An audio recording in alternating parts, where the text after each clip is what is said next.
Hello, everyone. Welcome back to #HUEMatter, the podcast dedicated to discussing issues in the LGBTQIA plus community. We are in our last episode for this podcast, but before we start, let's have a quick recap of our season. In episode 1, we talked about the purpose of our podcast and discussed some data about crimes against the LGBTQIA plus community. In episode 2, we tackled transphobia and gave some examples of crimes committed against the LGBTQIA plus community. And last episode, we talked about some ordinances in place around the country that are implemented to protect the community. And one more time, let's introduce ourselves to the audience, guys. Hi, I'm Sky. Hey everyone, I'm Cheesecake. Hi, I'm Rain. Hello guys, I'm Aito. Hi, I'm Ellie. And I guess for this episode, we will be discussing the SOGIE bill. For those who tuned in last week, you guys would know that we were supposed to have a special guest today. Unfortunately, due to an error on the group's end, the guesting will not push through, yet our group is still super thankful for our prospective speaker for taking the time to communicate with us. Yes. And with this, we will just be discussing the SOGIE bill amongst ourselves. Yeah. And I think that it would be a good way to start with the history of the SOGIE bill. Don't you guys think? Yes. Sure, so as mentioned in one of the previous episodes, the SOGIE bill is actually not new.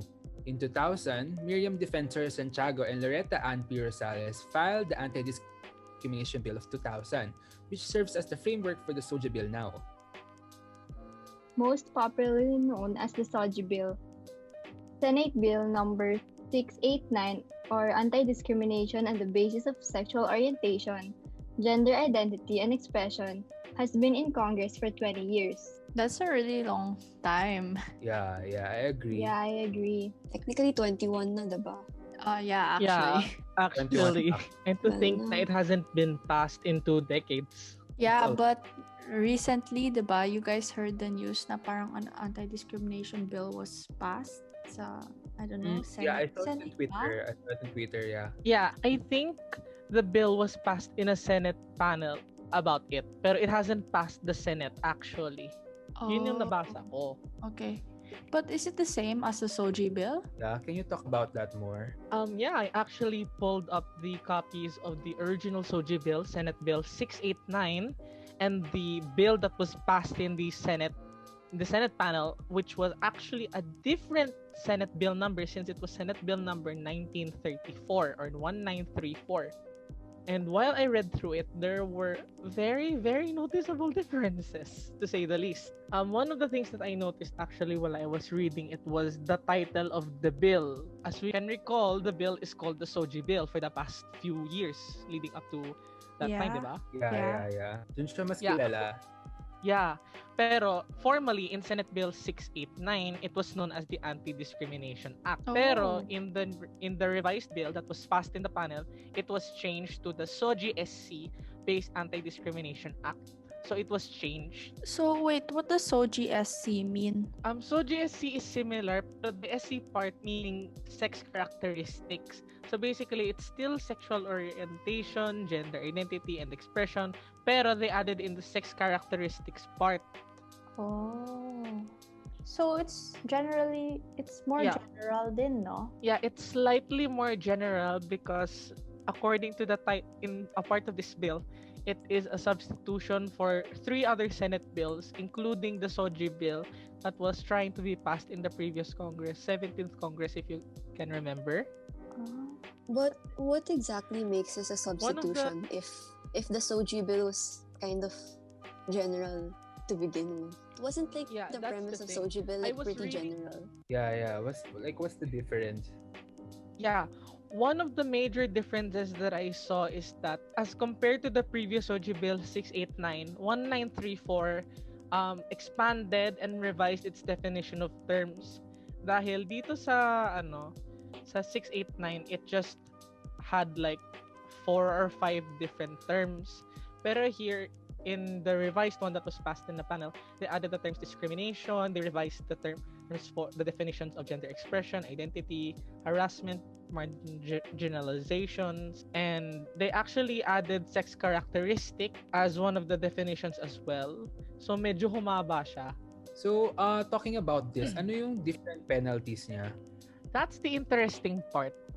Dahil in 689, it's called penalties. Pero in 1934, it was changed to sanctions. Semantically, this is very important dahil kasi penalties implies something big. Sanctions parang it toned it down ng slightly. Yeah. Dahil agree. unlike dito sa Parang 689, parang it's not as important as a penalty. Yeah. When, pag narinig mo lang, sanction. Yeah, like magpapa-question ka talaga if yun lang. If it's like Oo. serious or something, Yes, I agree. which this is issue of hate crimes against, LGBT community, against anyone, is a very serious issue. yeah, it's like the difference between the salitang parusa tsaka pagalitan. Parang ganun lang yung difference niya. Yeah, There is a different level of gravity to it. Pero one of the interesting things kasi sa section na to is dito sa sa original SOGIE bill, there was a fine between 100,000 pesos and 250,000 pesos. Pero it can be as high as 500,000 pesos actually, depending on the severity of the crime, and imprisonment between 1 and 12 years. Wow, that's actually Or a rather, lot. They listed And if you guys remember sa ordinances that we Yeah. talked about last time, sobrang layo ng jump talaga. Real na real. Yeah, I agree. yeah, Pero it was ano a yung difference sa between months and 1934? years. Yeah. What's written in Senate Okay, Bill so this is the 1934? interesting part. Di ko alam kung maganda to or not, pero dito kasi sa 1934 or the revised bill, revised quote unquote, they're just fined. Fined lang sila. So meaning walang imprisonment ganon? Nakalagay there's nothing in this section kasi that puts it imprisoned sila. It's just a fine between 500,000 to 1 million pesos.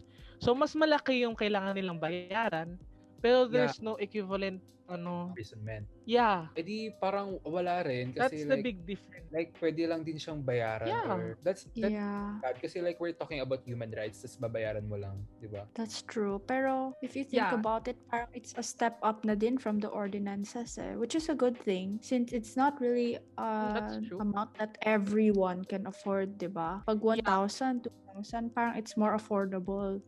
At least for this one, it's taken more seriously in terms of fines. I don't know. Does that make sense? Pero for me, yung issue pa rin talaga na pwedeng bayaran. It's not easy, pero pwede. And they That's can get true. away with it. Yun yung yung nasa mindset. Yeah. Yun yung it's- parang underlying mindset. True, like parang I agree. Pero- lalabas like if you can pay, di ba? So parang ang off lang pakinggan kasi parang binabayaran mo lang yung human rights ng isang tao. But I think we've gone like Yeah, a that's long true. way compared to before. So usually like if like a person who's like high profile, like really rich and with a big following, I don't think the public will be as forgiving. Like yeah, you can pay it Yeah, off, I but think so. you're not gonna be forgiven by the people because they're not gonna forget what you did. Yes. You're Yeah, that's cancelled true. din eh.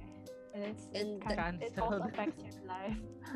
Yeah, and Lalo na- it's just lalo na- nice to Yeah. see how far we've gone kahit papano. Mm. It's Yeah, this is a so really big step. It's a really good thing pa din. Pero I read through the rest of these articles and nothing much has changed actually. Yung lang yung definitions, the penalties, just some roles of different commissions. Like for example, the Civil Service Commission, they can address discriminatory practices by employers, employees of government agencies. Tapos the Commission on Human Rights can investigate and file complaints against any person violating the act, which is actually transitive between both. Pero I think yun nga lang yung main difference. The penalties, the definitions, and the general scope of the bill have changed, which I don't think is that big of a difference, pero it still matters. Yeah, at least meron Yeah. difference. That's what matters. So Yeah. essentially, parang it's the SOGIE bill. SOGIE bill is kind of moving forward na din, even if it's not the original bill. May steps. Yeah, steps it was na modified It's nga a eh. step up. Pero, yeah. One of the things actually that I found better in the 1934 version is that there is parang a more expanded section that targets the promotion of non-discrimination and diversity like social protection, diversity and inclusion programs, information and education campaign for all government agencies actually, and creating mechanisms for cases like discrimination. For example, kaya nga, as mentioned earlier, kay Dole, parang they're launching information campaigns to promote parang healthy workplace equality. Ganun. That's one of the better parts of this revised bill. Kasi at least, unlike na parang ipipinalize mo lang, there's a campaign for people to be more aware of the community. Gets nyo? I think that's also Yeah. really good. Kasi diba we were talking about it nga last time na at the Yes. end it boils down to being aware and being educated. Yes, like iba And talaga knowing. being aware. I think baby steps lang din. True, I agree. Yeah, that's true. Pero all in all, these bills aren't really actually identical, pero at the same time, they're not so different. It's like this new bill na pinasa sa Kamara was just amended kasi as you know, ang daming uproar about the SOGIE bill being into Congress na naman. Nabalitaan niyo yan before? Nung Yeah. 2020 yun, di ba? Yes, I heard of it. Yeah, I think this bill was just amended to parang calm the uproar dahil kasi ayun nga, parang pardon to our viewers dahil kasi there are actual comments saying na parang LGBT people are like privileged or stuff like that. Yeah, parang Kaya parang this bill is a step in the right direction nga. I agree. I think it's really good talaga that we're also having this. Yes. Because To- it's To spread na rin the awareness and like right knowledge to spread lang talaga kasi mahirap na pag mali yung na tatanggap nilang information. yeah, but also pag na-approve to, no, it's also how will they implement it properly. I agree. It's the proper implementation yung- talaga rin. Doon din magkakatalo talaga eh. Kasi Yeah. what if Yeah. meron ngang ganyan tas hindi rin naman maayos yung pagpapalakad, di ba? So, it's nonsense din. Yeah, dahil kasi Exactly. the bill intends to be government-wide di ba? Lahat ng mga agencies involved. So, paano yung check and balance if the bill is still being enforced? Yeah.